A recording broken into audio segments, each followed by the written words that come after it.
चलो, value of supply chapter का ना एक सर्कुलर है और इस सर्कुलर को समझते हैं। बहुत सिंपल सर्कुलर है। सर्कुलर शीट में मैंने अमेंडमेंट शीट में प्रोवाइड किया, बट मैं इसको ना एग्जाम्पल से समझाता हूँ। वहां से पढ़ोगे ना तो पागल हो जाओगे क्या दिया हुआ है। आप ध्यान दो सर। अब इन्होंने बोला सर, एक समझो एग्जाम्पल से एक एक करके समझते हैं, बहुत सिंपल समझ आएगा सर। एक मैन्युफैक्चरर है, ठीक है, उसने डीलर को सप्लाई किया, ठीक, 1 लाख का गुड्स सप्लाई किया, 18% जीएसटी चार्ज किया, तो 1,18,000 का गुड्स हो गया। यहां तक क्रिस्टल क्लियर? ठीक है। अब मैन्युफैक्चरर क्या करता है, डीलर को तो सर 1,18,000 का ही देता है, बट बाद में क्या करता है, लेटर लेटर वो क्या करता है, मैन्युफैक्चरर डीलर को बोलता है भाई मैं तेरे को 10,000 का क्रेडिट नोट दे देता हूं। ठीक है, मतलब बेसिकली डिस्काउंट देना चाहता है डीलर को, और ये जो डिस्काउंट देना चाहता है ये पोस्ट सप्लाई डिस्काउंट है, बाद में देना चाहता है। ध्यान से सुनिएगा सर। मैन्युफैक्चरर ने डीलर को माल बेचा, कितने का बेचा, 1 लाख प्लस 18%, 1,18,000। अब बाद में मैन्युफैक्चरर ने डीलर को क्या बोला, भैया मैं तेरे को 10,000 का क्रेडिट नोट इशू कर देता हूं। मतलब तूने तेरे को मेरे को कितना पे करना है, तेरे को मेरे को पे करना है 1,08,000, 1,18,000 पे नहीं करना है तेरे को, मेरे को कितना पे करना है, 1,08,000। तो बात ये हुई कि सर क्या डीलर पूरी आईटीसी 1,18,000 में 18,000 की जो क्रेडिट है क्या वो ले सकता है? पहला क्वेश्चन ये अराइज हुआ। दूसरा क्वेश्चन ये अराइज हुआ कि सर यहां पर जो क्रेडिट नोट इशू हुई है, जो मैन्युफैक्चरर ने डीलर को दी है, इस क्रेडिट नोट के कारण क्या डीलर की आईटीसी कम हो जाएगी? तो सरकार ने क्रिस्टल क्लियर किया, भैया ये पोस्ट सप्लाई हुआ है, पहले सप्लाई हो चुका था, बाद में मैन्युफैक्चरर ने डीलर को क्रेडिट नोट इशू किया है। और सबसे खास बात, इस क्रेडिट नोट को जीएसटीआर 1 में रिपोर्ट भी नहीं किया, तो उस केस में डीलर पूरी आईटीसी ले सकता है, आईटीसी लेने में कोई रेस्ट्रिक्शन नहीं रहेगा। डीलर पूरा 18,000 की आईटीसी ले सकता है, भले उसने कम अमाउंट पे किया है, क्योंकि जीएसटीआर 1 में शो नहीं हो रहा है। समझ आया? आगे बढ़ते हैं। अगला इस एग्जाम्पल समझो, इसमें हुआ क्या, ठीक है। मैन्युफैक्चरर ने डीलर को सप्लाई किया 900 का गुड्स, उसमें 18% जीएसटी चार्ज किया, तो 1062 का गुड्स हो गया, ठीक है। और डीलर को बोला भाई आगे तेरे को कस्टमर को जिस रेट में बेचना है बेच, मुझे कोई फर्क नहीं पड़ता। Crystal clear? अब मैन्युफैक्चरर ने डीलर को क्या किया, बाद में 50 रुपए का डिस्काउंट दे दिया, ठीक है। अब डीलर बोला यार मेरे को तो 50 रुपए का डिस्काउंट मिल गया, तो मैं क्या करता हूं, डीलर ने बोला सर मैं 1062 में ही बेच देता हूं गुड्स को आगे, क्योंकि 50 रुपए जो डिस्काउंट मिला है मैन्युफैक्चरर से मुझे, वो तो 50 रुपए मेरा बच गया। क्वेश्चन ये अराइज हुआ कि सर ये जो 50 रुपए बच गया, क्या इस पे अलग से जीएसटी चार्ज करने की जरूरत है?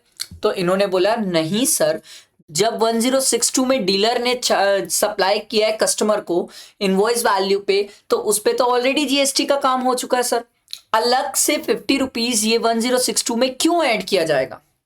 ये अलग से ऐड नहीं किया जाएगा, क्योंकि ये ईयर एंड डिस्काउंट है और इस डिस्काउंट को ना ही माइनस किया जाएगा, ना आप इस डिस्काउंट को माइनस कर सकते हैं, ना आप इसको ऐड कर सकते हैं। मतलब मैन्युफैक्चरर ने डीलर को, ध्यान से सुना एकदम सिंपल, मैन्युफैक्चरर ने डीलर को 50 रुपए का डिस्काउंट दिया, वो भी क्रेडिट नोट के थ्रू दिया, तो इस केस में क्या यह 50 रुपीज रिड्यूस होगा? नो सर, नहीं होगा, नहीं होगा, नहीं होगा। सर क्यों नहीं होगा? क्योंकि ये ईयर एंड है सर, बाद में हो रहा है, सप्लाई के टाइम पे नहीं हो रहा है, इसके लिए पहले से कोई ऐसा एग्रीमेंट नहीं था सर। तो इस केस में मैन्युफैक्चरर और डीलर के बीच में जो है ये ट्रेड डिस्काउंट है, ठीक है। तो ये ट्रेड डिस्काउंट है, तो ये कंसीडरेशन का पार्ट नहीं है सर, ठीक है, ये अलग से कंसीडरेशन का पार्ट नहीं माना जाएगा। ध्यान रखना, इसको कंसीडरेशन का पार्ट नहीं माना जाएगा। क्लियर हुआ? बेटा दिमाग में आ गया। अब तीसरा केस क्या हुआ, ध्यान दो सर। मैन्युफैक्चरर ना कस्टमर से डायरेक्ट बात किया, क्योंकि कस्टमर बहुत बड़ा पर्सन था, कस्टमर बहुत बड़ा आदमी था, तो उस केस में डीलर बीच में नहीं आया, मैन्युफैक्चरर डायरेक्टली खुद ही कस्टमर से बात कर लिया और कस्टमर को बोला सुन, मैं तेरे को 1,000 रुपए में गुड्स दूंगा, और ये गुड्स मैं डायरेक्टली नहीं दूंगा, मैं अपने डीलर के थ्रू तेरे पास ये गुड्स छोड़वा दूंगा। कस्टमर बोला कोई दिक्कत नहीं है, हमें क्या दिक्कत है, हमें तो गुड्स चाहिए। मैन्युफैक्चरर ने डीलर को बोला सुन बे, तू ये गुड्स ना कस्टमर के पास पहुंचा दे, मैं तेरे को 100 रुपए का फाइनेंशियल डिस्काउंट दूंगा। अब बात ये हो रही है सर क्या ये फाइनेंशियल डिस्काउंट को कंसिडरेशन माना जाएगा? यस, इसको कंसिडरेशन माना जाएगा, इसको कंसिडरेशन माना जाएगा। बात समझ आई? आगे बढ़ते हैं, ध्यान से समझो। सर मैन्युफैक्चरर ने डीलर को गुड्स दिया और मैन्युफैक्चरर ने डीलर को बोला, ये बहुत होता है मार्केट में, रियल लाइफ में अगर कोई मुझसे पूछेगा तो ये बहुत होता है, ये सबसे ज्यादा होने वाली चीज है सर। अब इसमें क्या होता है, ध्यान से सुनना। मैन्युफैक्चरर ने डीलर को माल दिया और उसको डीलर को बोला, सुन मैं तेरे को टारगेट दे रहा हूं 1000 पीस बेचना है तेरे को, अगर तू 1000 से ज्यादा पीस बेच देगा ना तो 5% एक्स्ट्रा डिस्काउंट दूंगा मैं तेरे को, अगर टारगेट अचीव हुआ तो। अब ये जो डीलर है ना, ये डीलर क्या किया, मार्केटिंग कर रहा है, प्रमोशन कर रहा है, कुछ भी कर रहा है सर, ताकि कहीं ना कहीं ये अपना टारगेट अचीव कर ले। बिल्कुल करना चाहता है, इसमें गलत क्या है सर? सरकार ने बोला ये कंसिडरेशन नहीं है सर, ये बिल्कुल भी कंसिडरेशन नहीं है। क्लियर हुआ ये?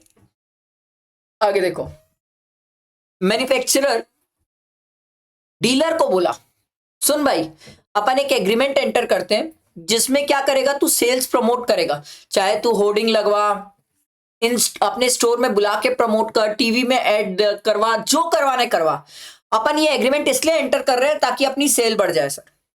तो डीलर यहां पर क्या कर रहे हैं, मैन्युफैक्चरर को ये सर्विसेज दे रहा है, क्या अपनी दुकान में होर्डिंग लगवा रहा है। ओप्पो वीवो तो बड़ा प्यारा एग्जाम्पल है इसका, ले लो। ओप्पो वीवो तो यही हो रहा है। ओप्पो वीवो कंपनी आती है, डीलर को बोलती है, सुन भाई वो ओप्पो वीवो का बोर्ड लगा दे, एमआई का बोर्ड लगा दे, होर्डिंग लगा, स्टोर में प्रमोट कर, टीवी में ऐड चलवा, सब करवा। अगर तू ये सब करता है तो हम तेरे को स्पेशल डिस्काउंट देंगे। तो यहां पर डीलर मैन्युफैक्चरर को सर्विसेज दे रहा है sir, hoarding, sales, store promote की, टीवी एड्स की। तो सरकार बोली ये जो 2 लाख चार्ज किया जा रहा है it's a supply of service और इस पे जीएसटी है। समझ आया? आपके एग्जाम पॉइंट ऑफ व्यू से मुझसे कोई पूछेगा तो मेरे को जो लगता है ये एक बहुत इंपॉर्टेंट है और एक ये बहुत इंपॉर्टेंट है, क्योंकि ये दो सबसे ज्यादा प्रैक्टिकल, इतना प्रैक्टिकली यूज हो रहा है, बाप रे बाप। अब ये सब के केस में क्या होता है, लड़ाई नहीं होती है सर। क्यों मैं आपको बता रहा हूं सर, ये फाइनेंशियल डिस्काउंट है, मैन्युफैक्चरर और डीलर के बीच में चलता है सर। कस्टमर को तो वो वैसे भी 1000 रुपए में गुड्स दे रहे सर, ठीक है। तो बात ये होती थी सर, ये जो फाइनेंशियल डिस्काउंट दिया गया है क्या ये कंसिडरेशन है? हाँ ये कंसिडरेशन है, ठीक है। फिर यहाँ पर ये फाइनेंशियल क्रेडिट नोट वाली कहानी है, ये सब कोई इतनी इंपॉर्टेंट नहीं है, ये ठीक है, टिपिकली सेम है। जैसे अपन पढ़ते नहीं थे कि सामने वाले को हमने क्रेडिट नोट इशू किया, अगर हमने अपनी जीएसटी लाइबिलिटी कम की तो वो अपनी क्रेडिट रिड्यूस कर लेगा, ये वही कहानी है सर। पर मेरे हिसाब से अगर कुछ इंपॉर्टेंट है तो ये एक फर्स्ट वाला ध्यान रख सकते हो आप, और ये लास्ट के दो बहुत इंपॉर्टेंट है, इसको आपको ध्यान रखना चाहिए। वैल्यू ऑफ सप्लाई चैप्टर में बड़ी गजब अमेंडमेंट है, अमेंडमेंट तो नहीं बोल सकते, सर्कुलर है, क्लैरिफिकेशन है, और ये अच्छा क्लैरिफिकेशन मेरे हिसाब से, अच्छा क्लैरिफिकेशन। और इसमें सबसे ज्यादा आपको एग्जाम में ये वाला दिखने के चांसेस है सबसे ज्यादा, क्योंकि ये बहुत मार्केट में होता है कि टारगेट बेस्ड होता है सर, कि अगर आप इतना टारगेट अचीव करोगे तो हम आपको ये करके देंगे, ये करके देंगे। और ये वाला मैंने इसलिए बोला सर क्योंकि ओप्पो वीवो, अरे बाप रे बाप, मैं जहां रहता हूँ रायपुर छत्तीसगढ़ में एक कॉम्प्लेक्स है, वहां तो पूरा भरा हुआ है ओप्पो वीवो, पागल हो जाओगे आप देख देख के। तो ये बहुत प्रैक्टिकल है सर, ये बहुत प्रैक्टिकल है, ये बहुत प्रैक्टिकल है। तो इसीलिए ये सप्लाई और सर्विस और उस पर जीएसटी है सर। आई होप क्लियर हुआ होगा, इसके बाद कोई दिक्कत नहीं है, इसमें डाउट नहीं रखना। 1000 पे ही जीएसटी है सर, कॉन्ट्रैक्ट वैल्यू पे ही, ठीक है, क्योंकि उसको कंसिडरेशन का पार्ट माना गया है। इसमें नॉट अ कंसिडरेशन है, उसको कंसिडरेशन नहीं माना गया है सर, ठीक है। यहाँ पर ये 50 रुपीज को कंसिडरेशन माना ही नहीं गया है सर, ठीक है, ये ध्यान रखना। और इसमें तो ये पहला वाला केस तो क्लियर था सर कि उसकी क्रेडिट रिड्यूस नहीं होगी, आपने बाद में और जीएसटीआर 1 में रिपोर्ट भी नहीं किया क्रेडिट नोट को सर। क्लियर हुआ ये सर्कुलर? वैल्यू सप्लाई चैप्टर के सर्कुलर है जिसमें से 2 पॉइंट मुझे लगता है इंपॉर्टेंट है, एग्जाम पॉइंट ऑफ व्यू से कनेक्टेड रखना सर, ठीक है। इसके बाद आगे के चैप्टर्स के अमेंडमेंट कवर कर लेंगे, ठीक। याद रखना, लाइक करना, फ्रेंड्स को शेयर करना, और ये अमेंडमेंट शीट वगैरह सब टेलीग्राम और व्हाट्सएप ग्रुप में कनेक्टेड है ना, वहां पर सब शेयर है, ठीक है। चलो, थैंक यू।